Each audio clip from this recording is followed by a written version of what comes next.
yun. Ito nga pala yung ginawa natin kay Chriselle. Yan. Ang gusto niya kasi is yung Japanese na Love Yourself First. Yan. Tapos meron siyang Amore na dating tattoo. Tinatch up natin.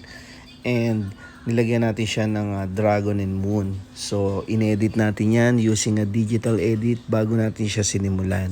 So, sa lahat ng gustong magpatattoo, Mewo 24/7. We do home service, hatid sundo, car tattoo, and our shop open 24/7. Meron diyang mga foods and pool.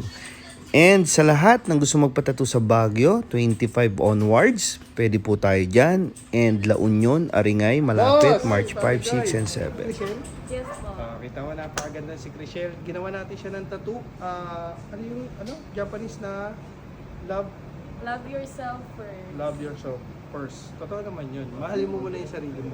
Kahit may mahal ka, huwag mo ibigay lahat. Kasi minsan wala na matitira sa'yo. Tapos meron dragon. Tama? Year of the Dragon and Snake, no? Yes po. Kamusta naman yung totoo? Okay, kaya.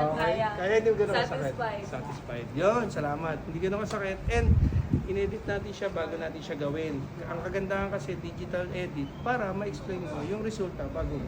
Alright? Yes po. Salamat. Thank you.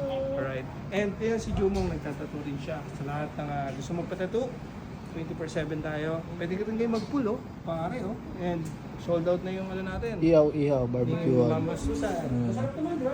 Yes po. Alright. Kadami. Okay. Tapos meron dyan pare yung pagkain Animal ng food, mga aso, pusa, yan. Tapos yun. Tatuan. Papus pa sila Jumong. Tatuwa kay Jumong.